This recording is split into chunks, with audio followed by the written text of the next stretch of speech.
পিতা परमेश्वर ধন্যবাদ মহান প্রভু যিশুর নামে। আর যিশুকে জানাই অসংখ্য অসংখ্য ধন্যবাদ। তো আজকে একটা বাক্য নিয়ে আলোচনা করব, परमेश्वर পিতার বাক্য। তারা প্রার্থনা করে নেব। সৃষ্টির মালিক পিতা परमेश्वर, আপনাকে অসংখ্য ধন্যবাদ প্রভু যিশুর নামে। আর যিশুকে জানাই অসংখ্য অসংখ্য ধন্যবাদ।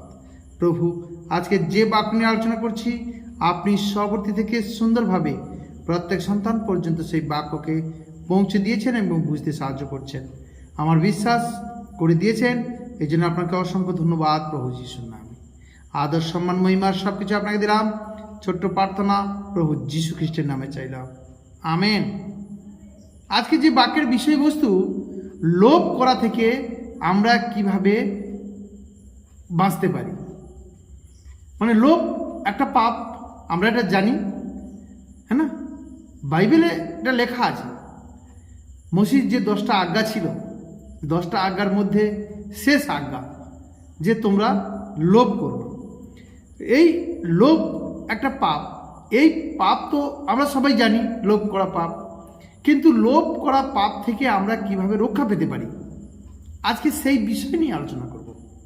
আমরা একটা পদ দেখব, যাত্রা পুস্তক 20 অধ্যায় 17 পদে বলছে, তোমার প্রতিবাসীর গৃহে লোভ করিও না। প্রতিবাসী স্ত্রীতে কিংবা তাহার দাসে কি দাসীতে কিংবা তাহার গরুতে কি গর্ধবে, প্রতিবাসীর কোনো বস্তুতেই লোভ করিও না। লোভ আমাদের হৃদয় থেকে শুরু হয়, মন থেকেই শুরু হয় লোভ। আমরা সবাই লোভ সম্বন্ধে জানি। আজকে আমরা কিভাবে লোভ না করে থাকতে পারি সেটা শিখব। আমরা আগে শিখেছি যে লোভ কি, লোভের ডেফিনেশন কি, লোভের পরিভাষা কি, কিন্তু আজকে আমরা লোভ কি করে না করতে পারি, আমরা লোভ থেকে কিভাবে রক্ষা পেতে পারি, এটা আমরা শিখব। আমরা যদি একটা পদ দেখব, 1 করিন্থীয় 10 অধ্যায় 13 পদে বলছে, মনুষ্য যাহা সহ্য করিতে পারে তাহা ছাড়া অন্য পরীক্ষা তোমাদের প্রতি ঘটেনি। আর ঈশ্বর বিশ্বাস্য, তিনি তোমাদের প্রতি তোমাদের শক্তির অতিরিক্ত পরীক্ষা ঘটিতে দিবেন না, বরং পরীক্ষার সঙ্গে সঙ্গে রক্ষার পথও করিয়া দিবেন, যেটা তোমরা সহ্য করিতে পারো। তার মানে আজকে আমাদের জীবনে যদি কোনো কিছু পরীক্ষা আসে, লোভের বিষয় বা কোনো কিছুর বিষয়ে, কিন্তু ঈশ্বর সেই সকল থেকে রক্ষা করতে পারে। আর আমাদের এমন পরীক্ষা আসবে না যেটা আমরা সহ্য করতে পারবো না, যে তার জন্য আমাদেরকে লোভ করতেই হবে। কিন্তু আমরা সেই লোভ থেকে রক্ষা পেতে পারি।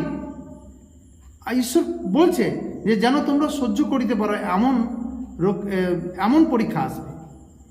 তার মানে এই পদে আপনি কি প্রতিজ্ঞা পড়েছেন? আমরা একটা প্রতিজ্ঞা পড়লাম না, একটা প্রতিজ্ঞা পড়লাম কি না, লোভের পাপ সম্পর্কে বুঝতে এই প্রতিজ্ঞাটি অত্যন্ত গুরুত্বপূর্ণ। কেন ঈশ্বর এই প্রতিজ্ঞা করেছেন? এই প্রতিজ্ঞা গুরুত্বপূর্ণ কেন? কিভাবে আমরা লোভের পাপ থেকে নিজেকে রক্ষা করতে পারি। এই পাপের বিরুদ্ধে যুদ্ধ করার জন্য আমাদের অবশ্যই ঈশ্বরের শক্তিতে নির্ভর করতে হবে। তার মানে এই যে লোভ, এই লোভ যদি কারোর মধ্যে সেই ঈশ্বরকে বিশ্বাস করে, প্রভু যিশুকে বিশ্বাস করে, আর ঈশ্বরের শক্তিতে সে নির্ভর করে, বিশ্বাস করে, তাহলে সে এই লোভ তার মধ্যে থাকবে না। 3টি কাজ আমাদেরকে করতে হবে, যার কারণে আমরা লোভ থেকে বাঁচতে পারি বা লোভ থেকে রক্ষা পেতে পারি। প্রথম হচ্ছে কি, ঈশ্বরের সেবা করার সিদ্ধান্ত নিতে হবে আমাদেরকে, যে আমি परमेश्वরের সেবা করব। তার উপরে নির্ভর করুন, সেই परमेश्वরের উপরে নির্ভর করুন, তার পরিবারের অংশ হন, যেন আমরা ঈশ্বরের পরিবারের সদস্য হতে পারি। আজকে মণ্ডলীর সদস্য হতে পারি। আমরা কোনো চার্চে বা গির্জায় বা কোথাও মণ্ডলীতে গিয়ে আমরা যেন ঈশ্বরের আরাধনা স্তুতি প্রশংসা করতে পারি। যিশাই 24 অধ্যায় 15 পদে বলছে, দেখো, অতএব তোমরা দীপ্তি দেশে সদাপ্রভুর গৌরব করো, সমুদ্রের উপকূল সমূহে ইসরায়েলের ঈশ্বর সদাপ্রভুর নাম কীর্তন করো। তাহলে আজকে দীপ্তি দেশে সদাপ্রভুর গৌরব করো। আজকে परमेश्वরের মণ্ডলী, परमेश्वर রেখেছেন এই মণ্ডলীতে परमेश्वर স্বয়ং উপস্থিত থাকে, আর সেখানে সেই দীপ্তির দেশ। যখন আমরা সেই परमेश्वরের মণ্ডলীতে যাব, তখন আমাদের মধ্যে লোভ আর থাকবে না। আমরা যেন সেবা কাজের সঙ্গে যুক্ত হতে পারি। কিন্তু আমি ও আমার পরিজন আমরা প্রভুর সেবা করব, এই প্রতিজ্ঞা যেন আমাদের মধ্যে থাকে। যদি আমার মধ্যে এই প্রতিজ্ঞা থাকে, যদি আমি ঈশ্বরের সেবা করি, তাহলে আমার মধ্যে লোভ আর থাকবে না। আমরা লোভ থেকে কি করতে পারি? রক্ষা পেতে পারি। তারপরে আরেকটা 2 নম্বর পদ বলছে যে প্রতিদিন যেন আমরা প্রার্থনা করি। প্রতিদিন আমরা যেন প্রার্থনা করি। মথি 6:13 পদে বলছে, আর আমাদিগকে পরীক্ষাতে আনিও না, কিন্তু মন্দ হইতে রক্ষা করো। আমরা যেন প্রতিদিন প্রার্থনা করি যে আমার মধ্যে যেন লোভ, লালসা, ঘৃণা, হিংসা, ব্যভিচার, চুরি, ঝগড়া, যা কিছু আছে পাপ, সেই পাপটা যেন আমার মধ্যে না আসে। যদি আমি প্রতিদিন প্রার্থনা করতে থাকি, তো পরমেশ্বর আমার কথা, আমার সেই শক্তি, পরমেশ্বর যে আমার শক্তি আছে, সেই শক্তি আমার মধ্যে থেকে প্রকাশ হবে। তখন আমার মধ্যে লোভ আর থাকবে না। আর আমাদেরকে পরীক্ষাতে আনিও না, কিন্তু মন্দ হইতে রক্ষা করো। ঈশ্বরের কাছে প্রার্থনা করুন যেন তিনি তার প্রতিজ্ঞা ফল আমাদের মধ্যে থাকে। আমরা একটা পদ দেখব, 1 কোরিন্থীয় 10:13 পদে বলছে, মনুষ্য যাহা সহ্য করিতে পারে তাহা ছাড়া অন্য পরীক্ষা তোমাদের প্রতি ঘটে নাই। আর ঈশ্বর বিশ্বাস, তিনি তোমাদের প্রতি তোমাদের শক্তির অতিরিক্ত পরীক্ষা করিতে দিবেন না, বরং পরীক্ষার সঙ্গে সঙ্গে রক্ষার পথ করিয়া দিবেন, যেন তোমরা সহ্য করতে পারো। তাহলে আজকে পরমেশ্বর প্রতিজ্ঞা করেছেন যে আমাদের রক্ষা করবেন, রক্ষা করছেন আমাদেরকে। যখন আমরা সেই পরমেশ্বরের কাছে আরাধনা করি, পরমেশ্বরের কাছে প্রার্থনা করি, স্তুতি প্রশংসা করি, ঈশ্বর আমাদেরকে রক্ষা করেন। যুদ্ধে জয়লাভ করার জন্য তার শক্তি, একটাই শক্তি, সেই শক্তি হচ্ছে প্রার্থনা। পাপের বিরুদ্ধে দাঁড়ানোর একটাই শক্তি হচ্ছে, সেটা হচ্ছে ঈশ্বরের কাছে প্রার্থনা। এটা হচ্ছে প্রভু যিশুর একটা গোপন অস্ত্র। এই অস্ত্রকে, সেই বাক্যকে যেন আমরা ব্যবহার করি, তাহলে কোনোরকমভাবে আমরা যুদ্ধে হারব না। তাহলে লোভ সঙ্গে যুদ্ধ করতে আমরা পারবো না। কিন্তু আমরা যখন প্রভুর কাছে প্রার্থনা করব, প্রভুর সেবা কাজ করব, তখন প্রভু আমাদেরকে সাহায্য করবেন যাতে আমরা সেই লোভ থেকে বেরোতে পারি। প্রায় যিশু পিতার কাছে প্রার্থনা করার জন্য সারা রাত ব্যয় করতেন। যেমন প্রভু যিশু প্রার্থনা করতেন, প্রভু যিশু একবার দুর্বল হয়ে গিয়েছিল, কিন্তু ঈশ্বর তাকে শক্তি জুগিয়েছেন স্বর্গদূতদের দ্বারা। আজ আমাদের মধ্যে যখন সেই লোভ, লালসা, হিংসা, ঘৃণা, সেই জগতের পাপ এসে যায়, তখন আমরা যখন প্রার্থনা করি প্রভুর কাছে, আবার সেই প্রার্থনাতে সেই শক্তি আছে, যাতে আমরা কি করি, আবার সেই প্রভু কথা অনুসারে চলতে থাকি। আর প্রতিদিন 3 নম্বর বলছে, প্রতিদিন আমরা যেন বাইবেল পড়ি।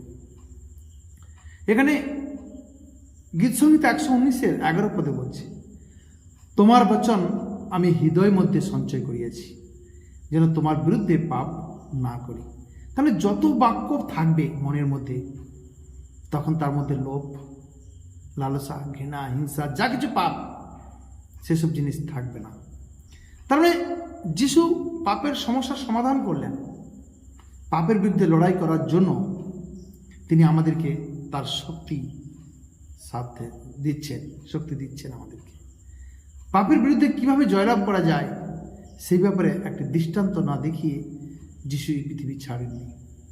তার মানে বিশ্বাসের দ্বারা তার বাধ্য থাকার পথটি যিশু সহজ করে দিলেন। ঈশ্বরের বাধ্য থাকলে আমরা ঠিক যিশুর মতো আচরণ করব। যদি আমরা ঈশ্বরের সঙ্গে ঠিক থাকি, ঈশ্বরের বাধ্য সন্তান হয়ে থাকি, তার কথা অনুসারে চলি, তার সমস্ত আজ্ঞাকে পালন করি, তার আমরা ঠিক ঠিক করে চলতে থাকব। যদি আমরা সেই আজ্ঞাই পালন না করি, আজ অনেক বিশ্বাসী আছে যারা কি করছে, ধন্যবাদ দিয়ে সব কিছু করছে, তো তার মধ্যে লোভটাও তো ধন্যবাদ দিয়ে করা যায় না। তাহলে তার মধ্যে পাপ কি করে বুঝতে পারবে যে কোনটা পাপ কোনটা সত্য? সেটা সব কিছু ধন্যবাদ দিয়ে করা যাবে, তার মধ্যে ডিফারেন্স কিছু নেই। তার মানে আমাদের হৃদয়ে প্রচুর রূপে যেন বাক্য আমাদের হৃদয়ে থাকে। আজকে অনেক মণ্ডলীতে বাইবেল পড়তে দিচ্ছে না, তাদের হৃদয়ে বাক্য কিভাবে থাকবে? আজকে বাহানা দেখাচ্ছে যে অনেক দিদিভাই দাদাভাই তো পড়তে পারেনি, তাহলে তারা কি স্বর্গরাজ্যে যাবেনি? কিন্তু যে পড়তে পারে সে পড়ুক, তাকে কেন আমি মূর্খ বানিয়ে রাখছি? যে জানেনি সে ঠিক আছে, সে শুনে শুনে মনে রাখবে, কিন্তু যে জানে সে তো পড়ুক।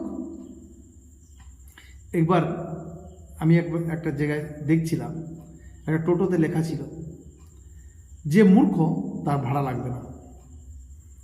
একজন ব্যক্তি বসেছে সেটা পড়ে, আর বসে সে যখন গন্তব্যস্থলে পৌঁছে গেছে সেখান থেকে উঠে আবার সে নেমে চলে যাচ্ছে। তখন টোটোওয়ালা বলছে, ভাই ভাড়া দাও। বলছে, তোমার টোটোতে লেখা আছে যে মূর্খ ভাড়া দেবে না। বলছে, কোথায় লেখা আছে? বলছে, এই তো দেখুন সামনে লেখা আছে। বলছে, আপনি পড়ুন কি লেখা আছে। বলতে, এই তো লেখা আছে মূর্খ ভাড়া দেবে না। বলে, আপনি কি করে মূর্খ হলেন? আপনি তো পড়তে পারেন। তাহলে আজ যে পড়তে পারে সেও মূর্খ সেজে আছে কেন? সে তো কমসে কম পড়ুক, শাস্ত্রতে কি লেখা আছে।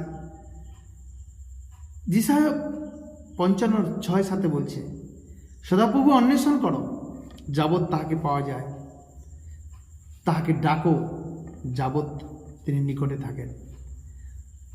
7 পদে বলছে, দুষ্ট আপন পথ অধার্মিক আপন সংকল্প ত্যাগ করুক, এবং সে সদাপ্রভুর প্রতি ফিরে আইসুক, তাতে তিনি তাহার প্রতি করুণা করিবেন।